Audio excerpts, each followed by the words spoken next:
Hello friends, welcome to my channel. Friends, work from home survey గురించి అలాగే P4 survey గురించి ఈ వీడియోలో తెలుసుకుందాం. వీడియోని అయితే అక్కడే స్కిప్ చేయకుండా వినండి. ఫస్ట్ మనకి వర్క్ ఫ్రమ్ హోమ్ సర్వే అంటే ఏమిటి, దాంట్లో మనకి ఏమేమి క్వశ్చన్స్ అడుగుతారు, ఇది దేనికి యూజ్ అవుతుందో తెలుసుకుందాం.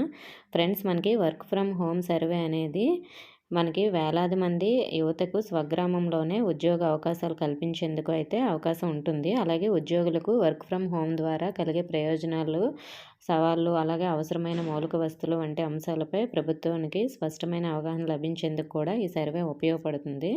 మరి ఈ సర్వేలో మనకి ఏమేమి అడుగుతారంటే, ఫస్ట్ వన్ వచ్చేసి మీ విద్యార్హత ఏమిటి అంటే మీరు ఏం చదువుకున్నారని. అలాగే సెకండ్ వన్, ప్రస్తుతం పని చేస్తున్నారా లేదా అంటే మీరు ఎక్కడైనా జాబ్ చేస్తున్నారా, లేదంటే ఖాళీగా ఇంటి దగ్గర ఉంటున్నారా అనే క్వశ్చన్ అయితే నెక్స్ట్ క్వశ్చన్ అడుగుతారు. అలాగే ప్రస్తుతం పనిచేస్తున్నట్లయితే వర్క్ ఫ్రమ్ హోమ్ సదుపాయం ఉన్నటువంటి ఏ రంగంలో పనిచేస్తున్నారు.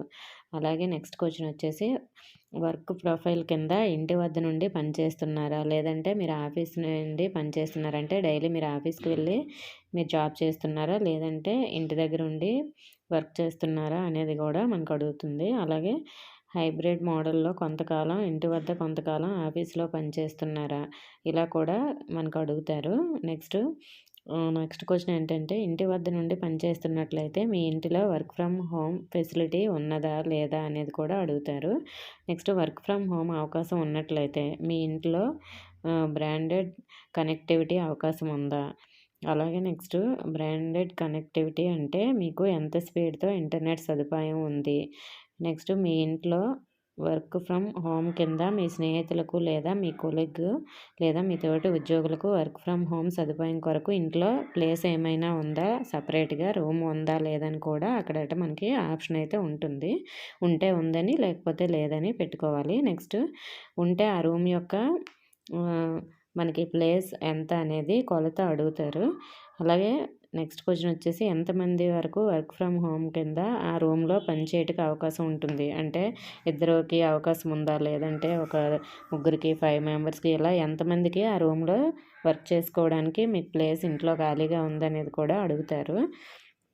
నెక్స్ట్, ప్రస్తుతానికి పని చేయకపోతే ఏదో ఫీల్డ్లో పని చేయటకు మీకు ఇంట్రెస్ట్ ఏమైనా ఉందా లేదా అని కూడా అడుగుతారు. పని చేయటకు ఇంట్రెస్ట్ ఉంటే ట్రైనింగ్ ప్రోగ్రామ్స్కి హాజరవుతారా లేదనేది క్వశ్చన్ కూడా అడుగుతారు. అంటే మీరు ఇప్పటివరకు ఎక్కడ వర్క్ చేయకుండా ఖాళీగా ఉంటే మీకు ఏదైనా ట్రైనింగ్ ఇచ్చి ఎక్కడైనా మీకు జాబ్ వాళ్ళు ఇస్తామంటే దానికి మీరు ట్రైనింగ్కి వెళ్ళడానికి ఇంట్రెస్ట్ ఉందా లేదా అనేది, అలాగే జాబ్కి వెళ్ళడానికి ఇంట్రెస్ట్ ఉందా లేదా అనేది కూడా అడుగుతారు.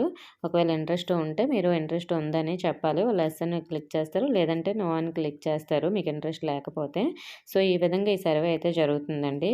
సో దీనివల్ల చదువుకొని చాలామంది జాబ్ చేయకుండా ఇంటి దగ్గర ఖాళీగా ఉన్న వాళ్ళకి కూడా ఏదైనా ట్రైనింగ్ ఇచ్చి వాళ్ళకి జాబ్ ఇచ్చే అవకాశం అయితే ఉంటుంది. సో ఇదే అయితే మనకి వర్క్ ఫ్రమ్ హోమ్ సర్వే అండి. మరి కొత్తగా P4 సర్వే కూడా మనకి ఒక 2 డేస్లో ప్రారంభమవుతుంది. దానికి సంబంధించి మనకి రేపటి నుంచి ట్రైనింగ్ కూడా ఇస్తారు సచివాలయ సిబ్బందికి. ఆల్రెడీ కొన్ని జిల్లాల్లో, కొన్ని మండలాల్లో ట్రైనింగ్ కూడా ఇచ్చారు. మీకు ఇంకా సర్వే స్టార్ట్ అవ్వకపోతే మార్చి 8 నుంచి మనకి ఈ సర్వే కూడా స్టార్ట్ అయిపోతుంది.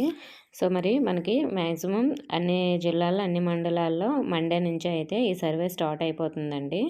ఈ P4 సర్వే అనేది ఎందుకోసం అంటే పేదరికాన్ని దూరం చేసేందుకు ప్రభుత్వం ప్రణాళికాయుతంగా చేపడుతున్న కార్యక్రమాలకు అదనంగా సామాజికంగా, అలాగే ఆర్థికంగా పైన ఉన్న కుటుంబాలు సామాజిక బాధ్యతగా అట్టడుగున ఉన్న కుటుంబాలకు మద్దతుగా నిలిచేలా ప్రోత్సహించడం కోసం ఈ P4 విధాన లక్ష్యమని మనకి చెప్పడం జరిగింది. పేదల అవసరాలను గుర్తించి వారి సమగ్ర అభివృద్ధికి అవసరమైన ప్రాజెక్టుల రూపకల్పనకు ఈ సర్వే దోహదం చేస్తుందని. సో అంటే మనకి ఇప్పుడు వస్తున్న స్కీమ్స్తో పాటు వాళ్ళకి ఇంకా ఏదైనా ప్రాజెక్ట్ రూపంలో కానీ ఇంకా వాళ్ళకి ఏమేమి అవసరమో, అలాగే వాళ్ళకి ఇంకా ఏమైనా వస్తు రూపంలో కానీ ఏమైనా గవర్నమెంట్ హెల్ప్ చేయగలదనేది వాళ్ళు తెలుసుకోవాలి కదా, ఎవరెవరు పేదలు ఉన్నారు. అలాగే అన్ని డీటెయిల్స్ వాళ్ళు సేకరిస్తారు. దీనికి సంబంధించి మనకి అఫీషియల్గా సర్వే చేసినప్పుడు నేను సర్వే ఏమేమి అడుగుతున్నారో అందులో క్వశ్చన్స్, అలాగే ఆ సర్వే ఎలా ఉంటుంది నేను వీడియో అయితే పెడతాను. అలాగే కుటుంబాలు ప్రస్తుతం అందుకుంటున్న పథకాలపై ఈ సర్వే ఎలాంటి ప్రభావం చూపదని స్పష్టంగా కూడా చెప్పారు. సర్వే ద్వారా సేకరించిన డేటా ఆధారంగా ఇంటి అవసరాలకు అనుగుణంగా సమర్థవంతమైన ప్రణాళికల రూపణలకు వీలవుతుందన్నారు. ఈ సమాచారాన్ని కుటుంబాలకు వివరించి, కుటుంబ వివరాలతో పాటు వివిధ సామాజిక, ఆర్థిక పరిమితుల ఖచ్చితమైన సమాచారాన్ని ఆ యాప్లో పొందుపరచాల్సి ఉంటుంది సచివాలయ సిబ్బంది. కుటుంబాలకు ఏమైనా అపోహలు ఉంటే ఆ క్వశ్చన్స్ కూడా మీరు సర్వేకి వచ్చిన వాళ్ళని అడిగితే వాళ్ళు మీకున్న డౌట్స్ కూడా వాళ్ళు క్లియర్ చేసేస్తారు. సో మరి మనకి ఈ సర్వే ద్వారా ముందొస్తున్న పథకాలు ఏమీ పోవండి. ఇంకా మీకు కొత్తగా ఏమైనా ప్రభుత్వం నుంచి పథకాలు ఇవ్వాలేమని తెలుసుకోవడం కోసం మాత్రమే ఈ సర్వే.